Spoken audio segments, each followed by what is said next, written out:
আমার দুই বোনরে তোর ভাইয়ের হাত থেকে রক্ষা করতে আজ আমি পাগলা মাসুম হইছি। আব্বা, পাগলা মাসুম পৃথিবীর যে প্রান্তেই থাকুক, আজকেই ওর দিন শেষ। হ্যালো ভিউয়ার্স, আসসালামু আলাইকুম। আজকের এই ভিডিওতে আমি আপনাদেরকে জানিয়ে দিব পাগলা মাসুম নাটকের 6 নম্বর এপিসোডটি কখন আসতে চলেছে এবং কি কি করলে পাগলা মাসুম নাটকের 6 নম্বর এপিসোডটি আপনি ইউটিউবে খুঁজে পাবেন। পাশাপাশি আপনাদেরকে জানিয়ে দিব পাগলা মাসুম নাটকের 5 নম্বর এপিসোডে কি কি ঘটেছিল। তো ভিউয়ার্স, আজকের এই ভিডিওটি খুবই গুরুত্বপূর্ণ হতে চলেছে, তাই ভিডিওটি না টেনে মনোযোগ সহকারে শেষ পর্যন্ত দেখতে থাকুন। এবং আপনি যদি আমাদের চ্যানেলে নতুন হয়ে থাকেন তাহলে ভিডিওতে একটি লাইক দিয়ে চ্যানেলটিকে সাবস্ক্রাইব করে রাখুন, যাতে করে আমাদের চ্যানেলের যে কোনো নতুন নতুন ভিডিওগুলো সবার আগে আপনার কাছে পৌঁছে যায়। পাশাপাশি আপনার নাম এবং আপনি আমাদের আজকের এই ভিডিওটি কোন জায়গা থেকে দেখতেছেন সেটা কমেন্টে জানিয়ে দিবেন, তাহলে পরবর্তী ভিডিওতে আপনার নামটি প্রকাশ করা হবে। তো ভিউয়ার্স, চলুন আপনাদেরকে জানিয়ে দিই পাগলা মাসুম নাটকের 5 নম্বর এপিসোডে কি কি ঘটেছিল। ভিউয়ার্স, পাগলা মাসুম নাটকের 5 নম্বর এপিসোডে দেখা যায় পাগলা মাসুম পুলিশের চোখে পাকি দিয়ে কাল্লু চেয়ারম্যানের মেয়ের ঘরে ঢুকে গিয়েছে।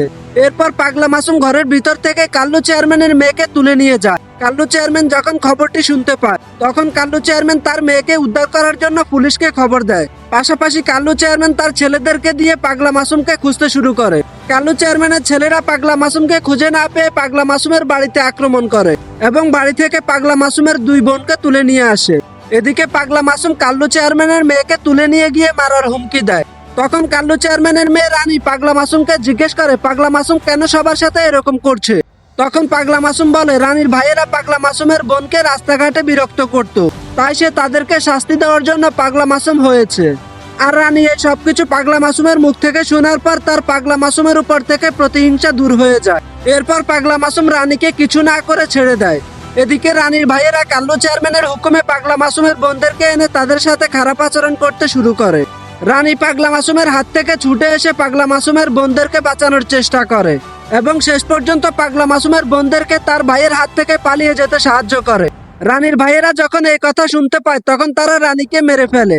অপরদিকে পাগলা মাসুম পুলিশের হাত থেকে কয়েকবার ছুটে গিয়ে নিজেকে বাঁচানোর চেষ্টা করে, কিন্তু কাল্লু চেয়ারম্যানের ছেলেরা পাগলা মাসুমকে গুলি করে বাগানে ফেলে চলে আসে। কিছুক্ষণ পর যখন কাল্লু চেয়ারম্যান পাগলা মাসুমের লাশ দেখতে যায় তখন সেখানে গিয়ে পাগলা মাসুমকে আর খুঁজে পায়নি। তার মানে ভিউয়ার্স, কেউ না কেউ পাগলা মাসুমকে হয়তোবা হসপিটালে নিয়ে গিয়েছে, আর সেটাই হয়তোবা আমরা দেখতে পাবো পাগলা মাসুম নাটকের সিজন 2-তে। তো ভিউয়ার্স, এখন আমি আপনাদেরকে জানিয়ে দিব পাগলা মাসুম নাটকের সিজন 2 দেখতে হলে কি কি করতে হবে। ভিউয়ার্স, তার আগে আপনাদের কাছে আবারও একটি রিকোয়েস্ট করি, যদি আপনি আমাদের চ্যানেলে নতুন হয়ে থাকেন তাহলে ভিডিওতে একটি লাইক দিয়ে চ্যানেলটিকে সাবস্ক্রাইব করে দিন এবং পাগলা মাসুম নাটকের সিজন 1 আপনার কাছে কেমন লেগেছে অবশ্যই কমেন্টে জানাবেন। তো ভিউয়ার্স, চলুন আপনাদেরকে জানিয়ে দিই পাগলা মাসুম নাটকের সিজন 2 আপনি কিভাবে দেখতে পাবেন। ভিউয়ার্স, পাগলা মাসুম নাটকের সিজন 2 দেখতে হলে আপনাদেরকে আমাদের কমেন্ট বক্সে গিয়ে বেশি বেশি করে কমেন্ট করতে হবে এবং বেশি বেশি করে লিখতে হবে সিজন 2 তাড়াতাড়ি চাই। পাশাপাশি ইগল ওয়েব সিরিজ ইউটিউব চ্যানেলটি সাবস্ক্রাইব করে রাখতে হবে। তো ভিউয়ার্স, সবাই ভালো থাকবেন, সুস্থ থাকবেন, আল্লাহ হাফেজ।